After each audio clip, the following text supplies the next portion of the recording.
اعوذ باللہ من الشیطان الرجیم، بسم اللہ الرحمن الرحیم۔ جی دوست احباب، کیسے ہو آپ لوگ سب؟ امید ہے آپ لوگ سب خیریت سے ہوں گے۔ آج ہم شروع کرتے ہیں بسم اللہ الرحمن الرحیم۔ تو پہلے بسم اللہ الرحمن الرحیم شروع کیا تو سب سے پہلے بسم اللہ کی با شروع کرتے ہیں، بے یعنی کہ با۔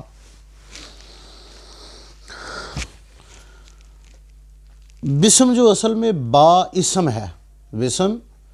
جو اصل میں با اسم ہے، الف کی روح کے لیے جسم کی طرح ہے، الف کی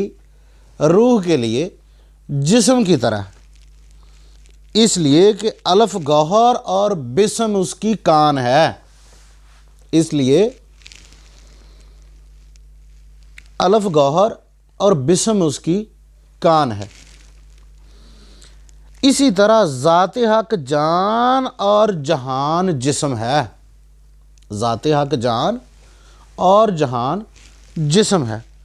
یعنی جس طرح بسم میں الف پوشیدہ ہے اسی طرح جہان کے جسم میں اللہ تعالیٰ کی روح مخفی ہے، جہان کے جسم میں اللہ تعالیٰ کی روح مخفی ہے۔ اور جیسے کہ جسم کا قیام روح کے ساتھ ہے، جسم کا قیام روح کے ساتھ ہے، ایسے ہی تمام عالم کا قیام ذات حق کے ساتھ ہے۔ اور جس طرح جسم روح سے زندہ ہے اور اس کے بغیر مردہ ہے، اسی طرح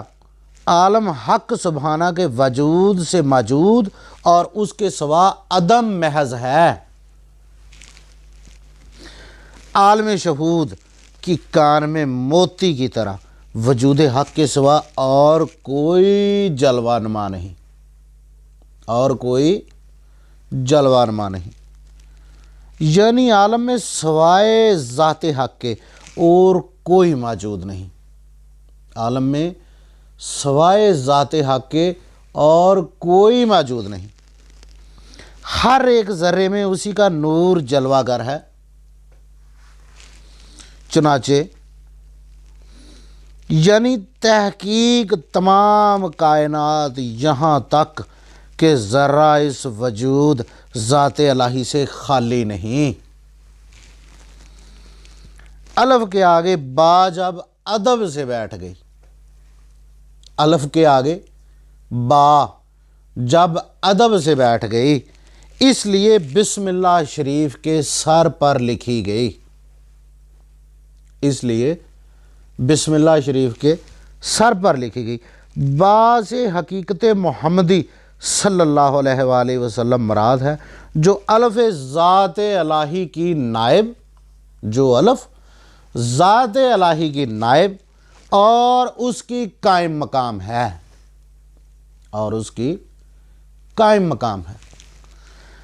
جیسا کہ با کو الف کے آگے مؤدب ہونے سے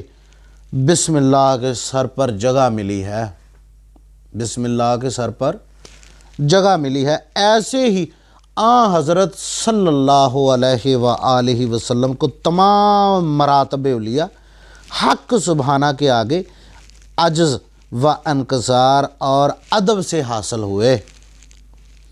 یعنی جب آپ صلی اللہ علیہ وآلہ وسلم اپنے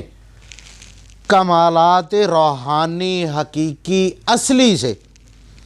عنصر جسمانی خاکی سفلی کی طرف اتر آئے اور زمین انکسار پر چہرہ نیاز رکھ دیا، چہرہ نیاز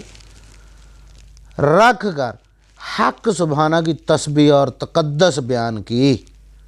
تو سجدہ کر اور قریب ہو جا کی کمند ڈال کر قرب او ادنا کی سر بلندی پر جا پہنچے۔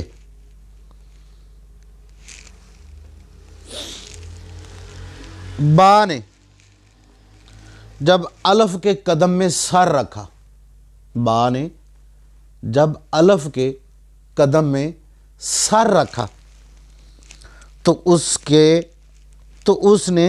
الف کی صورت اپنے ہی وجود میں پائی، یعنی حضرت انسان نے جب حقیقت الہیہ کے آگے سر جھکایا اور اپنی ہستی کو مٹا دیا تو حقیقت الہیہ کا اس میں کامل طور پر ظہور ہوا اور انسان کا خدا کی صورت پر پیدا ہونا ثابت ہو گیا۔ چنانچہ حدیث قدسی میں اللہ تعالیٰ فرماتا ہے ان اللہ خلق علی آدم ہی فی صورتہ، تحقیق خدا نے آدم کو اپنی صورت پر پیدا کیا، یعنی اپنی صفات کی صورت پر، بلکہ اپنی ذات کے حکم پر ظاہر فرمایا۔ جیسا اللہ حی ہے انسان بھی زندہ ہے، اللہ علیم ہے انسان بھی جانتا ہے، اللہ سمیع ہے انسان بھی سنتا ہے، اللہ بصیر ہے انسان بھی دیکھتا ہے، اللہ متکلم ہے انسان بھی کلام کرتا ہے، اللہ قدیر ہے انسان بھی قدرت رکھتا ہے، اللہ مرید ہے انسان بھی ارادہ کرتا ہے۔ ایسے ہی تمام صفات الہی ہر انسان میں بقدر لیاقت اور استعداد کے جلوہ گر ہے، جیسے کہ الحمات غوثیہ کی شرح میں ہے کہ فرمان رسول مقبول صلی اللہ علیہ وآلہ وسلم کہ جو شخص موصوف ہوئے ساتھ ایک صفت کے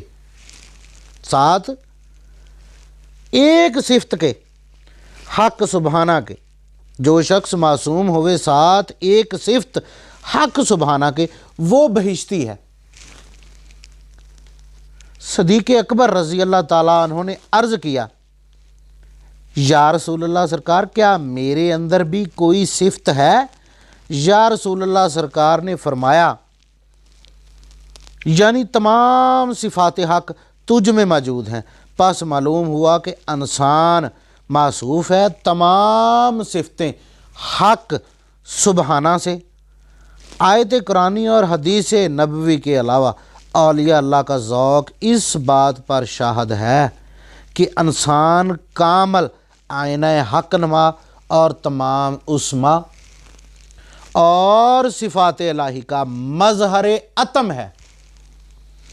اسی لیے خلیفہ اللہ اور اشرف المخلوقات کے خطاب سے مشرف ہوا۔ نیز جیسا کہ خداوند تعالیٰ کی ذات بے مثل ہے،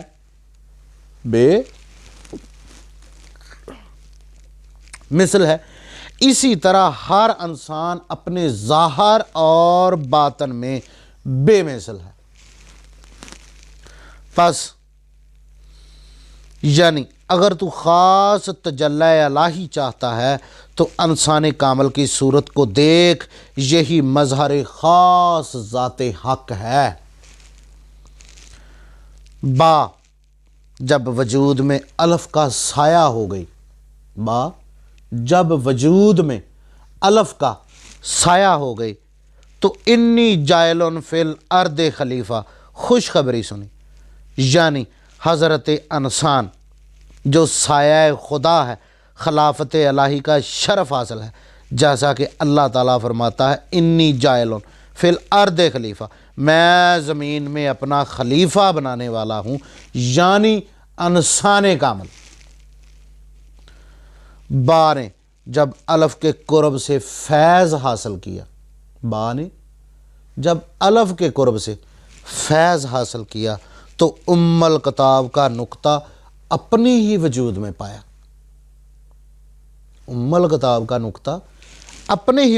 پایا۔ یعنی انسان کامل کو جب حق سبحانہ نے قرب حقیقی حاصل ہوا اور وہ ذات الہی سے وصل ہوا تو ام الکتاب کا نقطہ یعنی جمیت کا مرتبہ اسے مل گیا، اور ام الکتاب کے نقطے سے جمیت کا مرتبہ مراد ہونا حدیث ذیل سے ثابت ہے۔ قال نبی صلی اللہ علیہ وآلہ وسلم، یعنی فرمان نبی کریم صلی اللہ علیہ وآلہ وسلم کہ جو کچھ آسمانی کتابوں میں نازل ہوا وہ سب قرآن شریف میں جمع ہے۔ اور جو قرآن شریف میں وہ فاتحہ میں مجمل ہے، اور جو فاتحہ میں ہے وہ بسم اللہ الرحمن الرحیم میں درج ہے، اور جو بسم اللہ میں ہے وہ با میں مخفی ہے، اور جو با میں ہے وہ اس نقطے میں پوشیدہ ہے جو با کے نیچے ہے۔ پس یہی نقطہ ام الکتاب ہے اور جمعیت کا مقام ہے۔ اسی لیے حضرت امیر المومنین علی مرتضیٰ کرم اللہ وجہہ فرماتے ہیں، ان فقط با بسم اللہ، میں بسم اللہ کی با کا نقطہ ہوں، یعنی میں تمام علوم اور اسرارات الہی کا مجموعہ ہوں۔ جی دوستو، آج بات تھی، اور کل انشاءاللہ تعالی جو ہے وہ با کے بعد جو ہے وہ سین شروع ہوگا۔